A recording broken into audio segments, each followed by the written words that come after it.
Assalamualaikum warahmatullahi wabarakatuh. Apa kabar anak-anak semuanya? Kelas 5 Amanah, kelas 5 Fatonah Julia Sidik. Hari ini kita akan belajar materi IPA mengenai alat gerak manusia. Sebelum kita mulai belajar, marilah kita membaca basmalah dulu bersama-sama. Bismillahirrahmanirrahim. Baiklah anak-anak, untuk hari ini apa yang akan kita pelajari? Kita masih belajar pada KD 3.1 mengenai menjelaskan alat gerak dan fungsinya pada hewan dan manusia, serta cara memelihara kesehatan alat gerak manusia. Pada bab kali ini kita akan belajar mengenai alat gerak manusia. Sebelumnya kita sudah belajar mengenai alat gerak hewan, bukan? Anak-anakku semua, tujuan dari pembelajaran hari ini adalah anak-anak dapat menyebutkan alat gerak manusia dengan tepat, sehingga materi hari ini cukup rumit, sehingga silakan anak-anak untuk mempersiapkan diri, duduk dengan baik, dan perhatikan video pembelajaran kali ini dengan seksama ya. Anak-anakku, kemarin kita sudah mengetahui bahwa alat gerak itu ada dua, yaitu alat gerak pasif dan juga alat gerak aktif. Nah, yang pertama kita akan membahas tentang alat gerak pasif. Alat gerak pasif pada manusia adalah tulang. Nah, tulang atau rangkaian tulang dan sendi yang menjadi dasar bentuk tubuh manusia itu yang ada di tubuh kita disebut dengan sistem rangka manusia. Sehingga pada kali ini kita akan membahas alat gerak pasif manusia, yaitu sistem rangka. Seperti apa bentuk sistem rangka manusia? Coba anak-anak bayangkan di dalam tubuh anak-anak semuanya terdapat sistem rangka. Nah, seperti apa sistem rangka manusia? Seperti ini bentuknya rangkaian tulang yang ada atau yang terdapat dalam tubuh kita. Nah, kita akan coba menyebutkan beberapa tulang yang ada dalam struktur tulang atau sistem rangka ini. Yang pada kepala kita ini, satu bagian ini disebut dengan tulang tengkorak. Jadi satu bagian ini adalah tulang tengkorak. Selanjutnya, yang sebelah sini, ini yang di depan ini anggota tubuh kita. Kalau misalkan anak-anak memegang bagian dada atas itu seperti ada tulang. Biasanya kalau orang-orang kurus ini terlihat ya, ini namanya adalah tulang selangkah. Diingat-ingat, itu adalah tulang selangkah. Sedangkan yang sebelah sini, yang di pundak kalian, kalau misalkan tangan kiri memegang pada bagian punggung sebelah kiri juga, itu akan ada tonjolan tulang. Nah, itu disebut dengan tulang belikat. Selanjutnya, sebelah sini, ini yang di bawah ini ya, yang ditunjukkan panah itu yang sebelah sini, ini adalah tulang rahang bawah. Kalau yang atasnya ini tulang rahang atas. Selanjutnya, ini bagian yang di sini, setelah kepala ini ada tulang di sini, ini namanya tulang leher. Selanjutnya, dada, ini di sini, yang bagian dada, tulang yang tersusun di sini disebut dengan tulang dada. Kalau yang di belakangnya ini tulang belakang. Nah, kalau yang belakangnya ini adalah tulang belakang. Yang di belakang ya, jadi bagian belakang itu kalau misalnya kalian pegang itu ada tulang yang memanjang, tulang belakang. Selanjutnya yang di sini, ini bagian di sini yang anak-anak untuk duduk seperti itu, ini disebut dengan tulang panggul. Selanjutnya ini di tangan anak-anak itu terdapat tulang yang kecil, itu adalah tulang hasta. Sedangkan tulang yang besar ini, yang satu berpelurus dengan jempol itu ya, itu adalah tulang pengumpil. Diingat-ingat. Selanjutnya ini yang di sini di jari jemari kalian ini terdapat tulang jari tangan.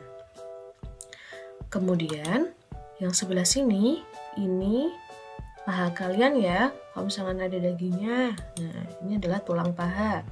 Selanjutnya sebelah sini yang kalau kita ngomongnya bahasa Jawanya dengkol ya, ini terdapat tulang tempurung lutut. Selanjutnya sebelah sini yang kecil ini adalah tulang betis ya. Jadi yang kecil tulang betis, sedangkan yang besar ini adalah tulang kering ya. Yang bagian yang besar ini adalah tulang kering. Selanjutnya bagian sini yang sebelum jari jemari kaki kalian itu adalah tulang pergelangan kaki.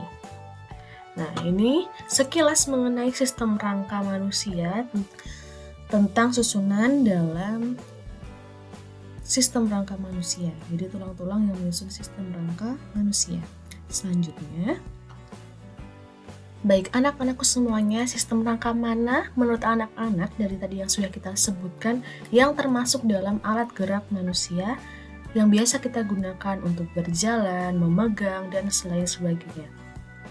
Nah, bagian rangka gerak manusia yang kita gunakan untuk melakukan aktivitas seperti memegang, berjalan, berlari, dan lain-lain adalah yang pertama alat gerak atas. Nah, alat gerak atas ini adalah rangka tangan atau tulang tangan.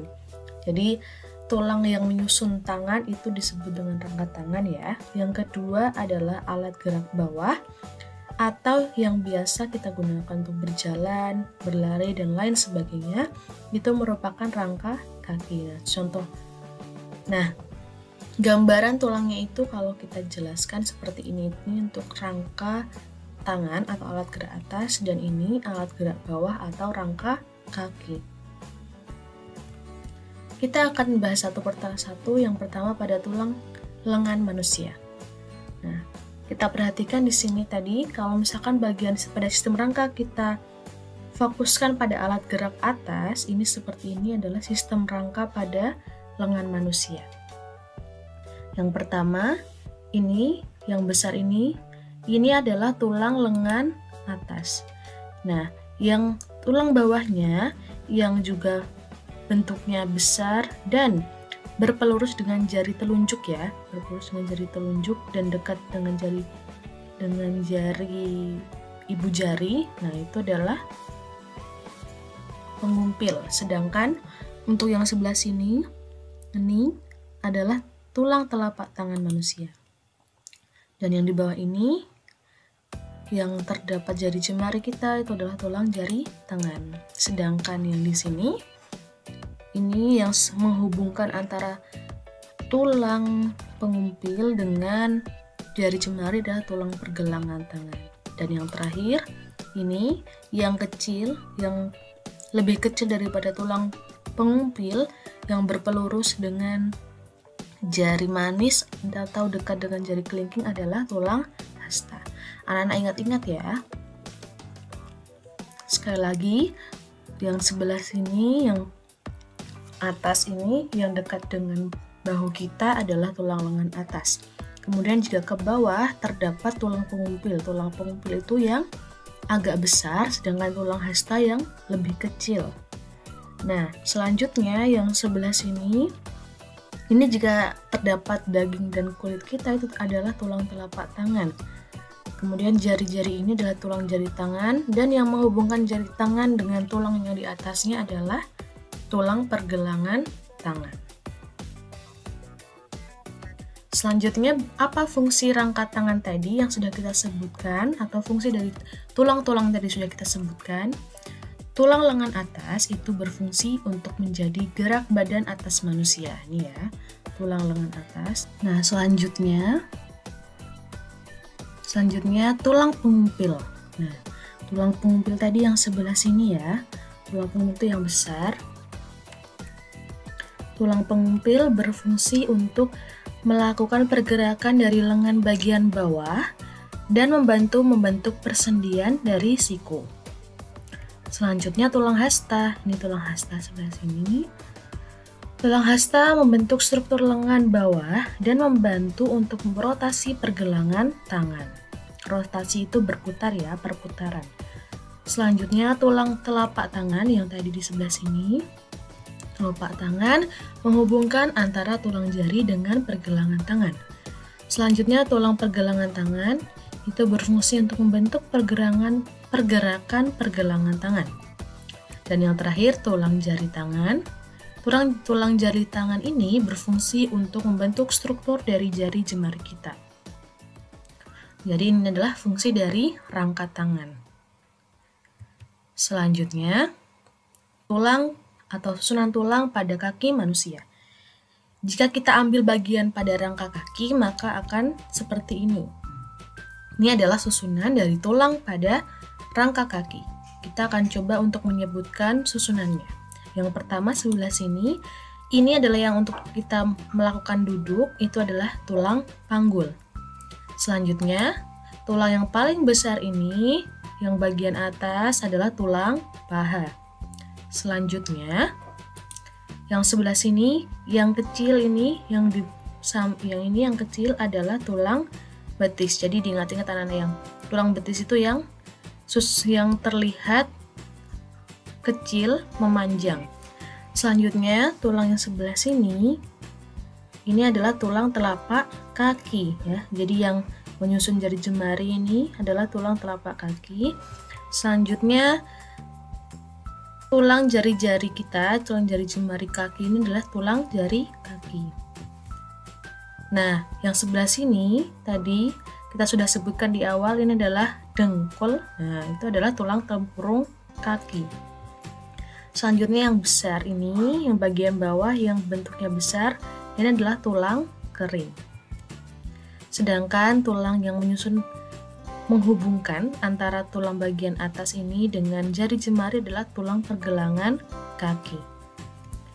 Kira-kira fungsi dari rangka kaki itu apa? Yang pertama, tulang paha ya, ini tadi tulang paha itu berfungsi menjadi tumpuan badan, tulang terbesar dan terkuat yang ada di tubuh manusia. Selanjutnya tulang tempurung lutut. Nah, tulang tempurung lutut ini berfungsi untuk membungkus dan melindungi sendi yang terdapat pada lutut. Yang ketiga, tulang kering. Nah, ini tulang kering. Tulang kering berfungsi untuk penyambung lutut dengan pergelangan kaki. Kemudian tulang betis. Di sini tulang betis berfungsi melindungi bagian kaki, melekatkan bagian lutut, menopang berat tubuh, dan memberi kekuatan pada otot saat bergerak. Selanjutnya tulang pergelangan kaki ini ya. Tulang pergelangan kaki ini berfungsi untuk menggerakkan kaki ketika berjalan. Selanjutnya ini tulang telapak kaki itu berfungsi mendukung pergerakan dan keseimbangan manusia. Dan yang terakhir adalah tulang jari kaki yang berfungsi sebagai tumpuan bagi tubuh agar dapat memberikan keseimbangan. Nah, ini adalah fungsi rangka kaki yang disusun oleh tulang-tulang tadi. Anak-anakku, kemudian yang kedua adalah alat gerak aktif pada manusia. Kemarin kita sudah mengetahui bahwa alat gerak aktif manusia adalah otot ya. Jadi mohon maaf, ini harusnya aktif ya. Jadi alat gerak aktif manusia adalah otot. Nah, otot itu terdapat pada bagian di seluruh tubuh kita. Jadi seluruh bagian tubuh kita ini terdapat otot yang melekat pada tulang. Nah, otot merupakan jaringan yang ada dalam tubuh manusia yang dapat menggerakkan tulang. Mari kita bahas, kira-kira ada berapa jenis-jenis otot itu? Diingat-ingat ya anak-anak, jenis otot itu ada 3. Yang pertama adalah otot polos. Otot polos ini bekerja tanpa kesadaran, diingat-ingat. Dia bekerja tanpa kesadaran kita dan dipengaruhi oleh sistem saraf yang tak sadar atau saraf otonom. Selanjutnya yang kedua adalah otot lurik. Otot lurik ini merupakan otot yang menempel pada rangka tubuh manusia untuk pergerakan. Ya, jadi otot lurik ini sudah menempel pada rangka tubuh kita. Selanjutnya yang ketiga adalah otot jantung. Otot jantung ini terletak hanya pada jantung. Ya, jadi otot jantung ini hanya terletak pada jantung dan dia ini bekerja di jantung saja. Otot jantung ini merupakan perpaduan antara otot lurik dan otot polos. Jika kita lihat gambarnya, ini adalah otot polos, kemudian ini otot lurik, dan ini otot jantung. Kalau otot lurik tadi menempel pada rangka supaya kita bisa bergerak, sedangkan otot jantung, otot jantung itu terdapat hanya pada jantung untuk melakukan pemompaan darah. Sedangkan otot polos itu terdapat pada tubuh manusia, namun bekerjanya secara tidak sadar ya. Jadi kita tidak merasakan. Nah, ini adalah contoh mekanisme dari pergerakan otot polos. Nah, kita akan coba. Nah, di sini ini adalah, nah di sini yang pertama ada otot polos. Otot polos itu bentuknya pipih ya, pipih, dan ini adalah inti ototnya, inti selnya, sel otot. Jadi hitam-hitam ini adalah inti sel otot. Nah, dia bekerjanya pada bagian-bagian tubuh yang tidak dapat kita rasakan karena kita tidak sadar atas kerjanya. Misalnya pada bagian usus. Nah, kita tidak sadar bukan bagaimana usus itu bekerja karena adanya otot polos ini. Selanjutnya otot lurik atau yang biasa disebut dengan otot rangka. Nah, dia memanjang seperti ini. Ya, dia seperti tabung memanjang ya kalau otot lurik, sedangkan kalau otot polos tadi dia bentuknya pipih. Nah, kalau otot lurik ini dia bekerjanya dengan menempel pada sistem rangka kita sehingga kita dapat melakukan pergerakan. Jadi yang membuat kita bergerak itu adalah otot lurik. Sedangkan ini adalah otot jantung, dia bercabang, terdapat garis hitam. Kemudian ini adalah inti selnya, inti sel dari otot jantung. Diingat-ingat kalau otot jantung itu hanya bekerja di jantung. Kalau otot lurik atau rangka hanya terdapat di rangka atau di tulang kita. Sedangkan otot polos itu terdapat pada sistem pencernaan kita, seperti itu. Selanjutnya, ini adalah perbedaan otot. Ya, anak-anakku semuanya, ini adalah perbedaan dari masing-masing otot. Kalau otot lurik, dia itu bentuknya memanjang dan silindris. Silindris itu seperti melingkar, tapi dia seperti tabung ya. Kalau otot polos itu bentuknya gelendong dan ujungnya runcing ya.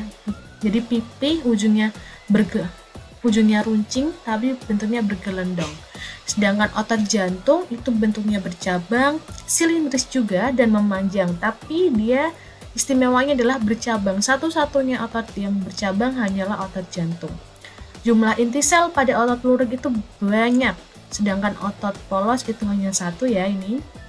Karena dia memanjang jadi inti selnya banyak, sedangkan kalau otot polos satu selnya itu hanya satu, sedangkan otot jantung juga lebih dari satu. Nah, kalau otot lurik letak inti selnya itu di tepi ini ya. Sedangkan kalau misalkan di otot polos dia di tengah, di otot jantung juga di tengah.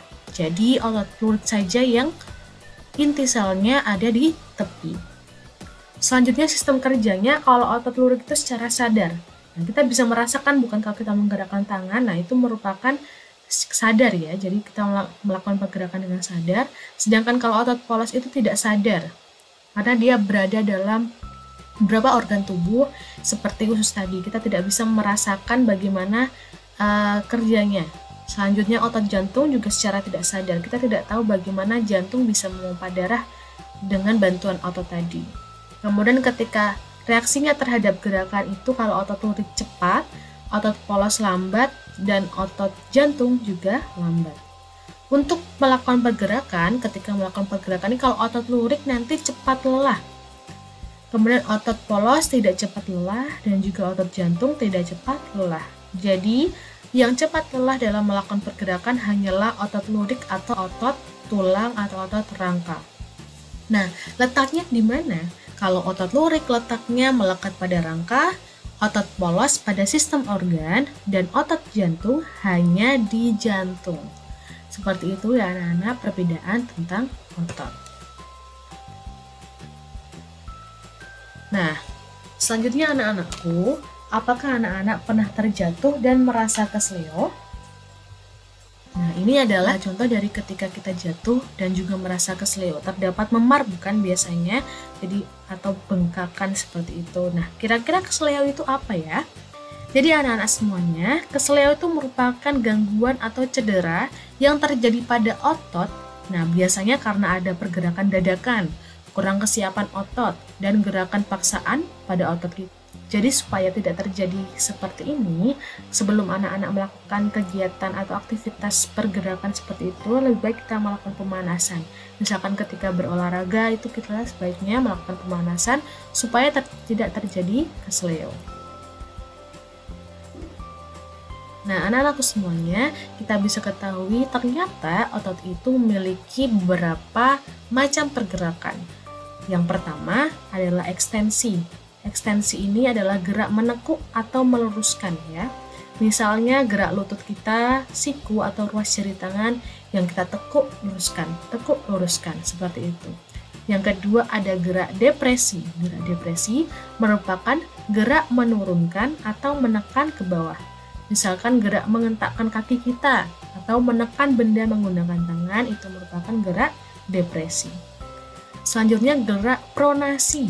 Gerak pronasi merupakan gerakan yang dilakukan dengan memutar lengan hingga telapak menelungkup. Misalkan membuka atau mengadahkan telapak tangan kita. Yang keempat adalah supinasi, yaitu gerakan memutar lengan sehingga menengadah. Misalkan contohnya adalah menutup atau menelungkupkan telapak tangan kita. Kemudian yang kelima adalah abduksi. Abduksi merupakan gerakan yang dilakukan dengan menjauhkan tubuh. Misalkan kita merentangkan tangan atau menggerakkan kaki ke arah samping. Selanjutnya ada aduksi. Aduksi ini merupakan gerakan yang dilakukan dengan mendekatkan tubuh. Nah, misalkan adalah ketika kita menggerakkan merentangkan tangan, kemudian kita balikan kembali. Nah, itu ketika mengembalikan kembali adalah contoh kita mendekatkan tubuh dan kemudian kita menggerakkan kaki ke arah samping dan kemudian kita tutup kembali. Ketika menutup itu adalah contoh gerakan mendekatkan tubuh juga. Dan yang terakhir adalah fleksi. Fleksi merupakan gerak yang dilakukan dengan membengkokkan tubuh, misalkan membengkokkan siku atau ruas jari kita. Nah, ini adalah beberapa macam gerak pada otot. Kemudian anak semuanya, tugas hari ini silakan anak-anak mengerjakan kuis di Kahoot dengan link yang sudah dikirimkan oleh wali kelas kalian. Untuk pengerjaannya nanti silakan setelah muncul skornya bisa di screenshot dan dikirimkan di Google Classroom-nya sesuai dengan tugasnya, sehingga nanti wali kelas bisa tahu hasil akhir. Tetap semangat. Mohon maaf jika banyak kekurangannya. Sebelum kita tutup, marilah kita membaca hamdalah bersama-sama. Alhamdulillahirabbil alamin. Terima kasih anak-anak, tetap semangat. Wassalamualaikum warahmatullahi wabarakatuh.